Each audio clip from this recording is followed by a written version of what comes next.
Rocky. Rocky. Captain Captain America. Wonder Woman. Wonder Woman. I bet it said Xena. Bruce Willis in Die Hard. Die Hard. Angelina Jolie? No, Alicia Star Wars. Vikander. No, Star Wars. No, that's Scarlett Johansson. No, it's No. Who's that? Oh, Charlie's Angels. Charlie's. Oh, you tricked That's us. You Ella put one. Balinska. Scarlett That's Johansson. Scarlett Johansson. Black Widow. Will Smith. Will Men in Black. Smith. Men in Black. These are easy. What's that one?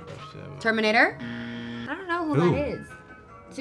Tom Cruise? Yeah. Yes. Jason Aquaman. Momoa. Aquaman. Damn it, that's not the character. The Rock. The Rock. The Rock. We're really good at this game. Where's Bloodshot? Next door. Oh yeah. He's next door. Totally. I mean, I went into that going and being reminded that Valiant had never, in the history of their comics, agreed to making a movie. And Bloodshot is the focal character, the central character in that whole universe. Yeah, I felt pressure going in. But that's what was exciting about it. We're all familiar with DC and Marvel.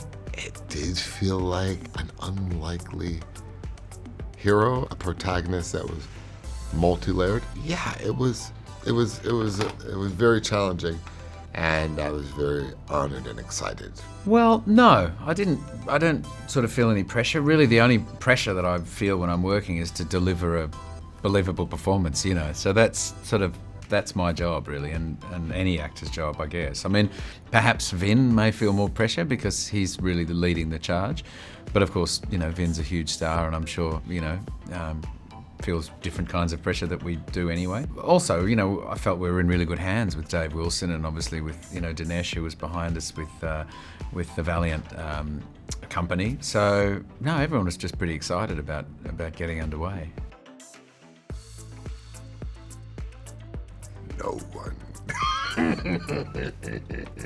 Oh, I'd like to see him take on Thor. I'd like to see Vin and Chris going at each other. I feel like science is on our side. Yeah. We win. Yeah, We 100%. win. Here's the thing, Incredible Hulk, bad dude, right? You rip his heart out, that boy dead. That Yeah. boy gone. But if you have blood shots in your, what's that? Nanites. The nanites, you have those nanites regenerating you. You can't, come on now.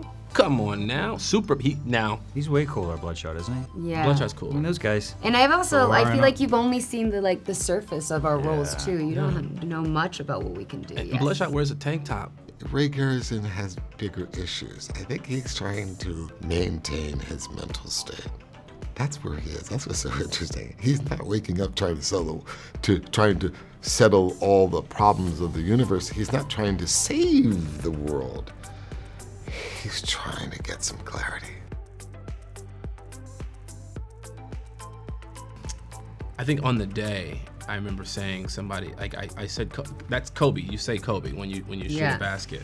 But I'm friends with like other NBA players as well. So I was like, oh, we say this other random person's name. But then Dave was like, no, let's stick with Kobe. So I kept saying Kobe. And in hindsight, it was just one of those really eerie, freaky moments that now, some time has passed. It's, I'm a huge basketball fan, so that crushed me a lot. And so watching that movie, I kind of had a moment of like, man, that's a connection in a way to one of the greatest of all time. And in it being basketball, again, it feels like family, in a really strange way.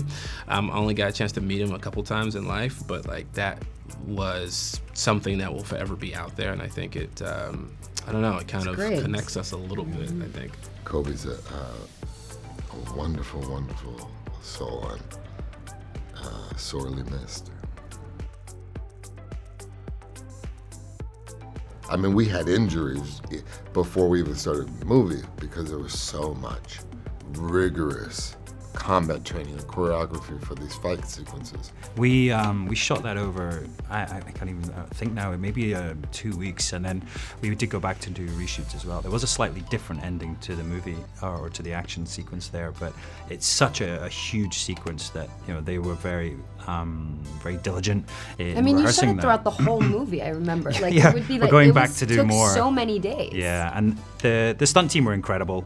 We did a sort of bit of a boot camp beforehand, and you know, really worked on those sequences. But it was so fun, and I did a bit of wire work on there as well, which was great fun. Well, yes. I mean, it's all sort of broken up into pieces, of course. You know, there's and different sections we shot in different countries. So it's always tricky with a big sequence, because you don't often feel like you really get a good run at something. You know, and because there's a lot of visual effects, then often things have to be done really piece by piece by piece. But that's okay. That's the nature of filmmaking, and particularly something like this, you know, that you're then really cobbling it together. And to me, I then watch it in a different way than it felt when we shot it, you know, because I'm seeing the actual effect of the real thing. So in a way, I look at that and go, wow, is that what we did? Wow, look how that's all come together. It was an interesting shooting day, because I had an accident and I couldn't really do action stuff, and so we had to wait till the last day of shooting.